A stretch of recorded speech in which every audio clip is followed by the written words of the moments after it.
بسم اللہ الرحمن الرحیم۔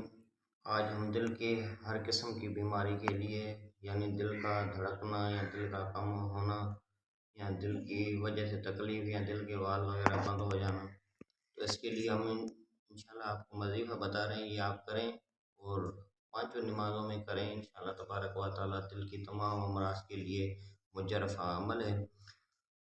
تو عمل یہ ہے کہ اول آخر 11 مرتبہ آپ نے درود شریف پڑھنا ہے، اس کے بعد یہ پڑھنا ہے بسم اللہ الرحمن الرحیم، یا رحمان یا رحیم، دل مارا کن مستقیم بحق ایاک نعبد و ایاک نستعین۔ بسم اللہ الرحمن الرحیم، یا رحمان یا رحیم، دل مارا کن مستقیم بحق ایاک نعبد و ایاک نستعین۔ یہ عمل ہے، یہ آپ عمل کریں انشاءاللہ تبارک و تعالیٰ دل کی تمام امراض کے لیے بہترین ہے۔ اللہ تبارک و تعالیٰ شفا عطا فرمائے گا دل کی بیماریوں سے، اور انشاءاللہ تعالیٰ آپ کا قلب جو ہے تمام بیماریوں سے نجات پائے گا۔ ہمارے اس ٹک ٹاک اکاؤنٹ کو فالو کریں اور یوٹیوب چینل کو سبسکرائب کریں۔ انشاءاللہ مزید ایسی ویڈیو آپ کے لیے لاتے رہیں گے۔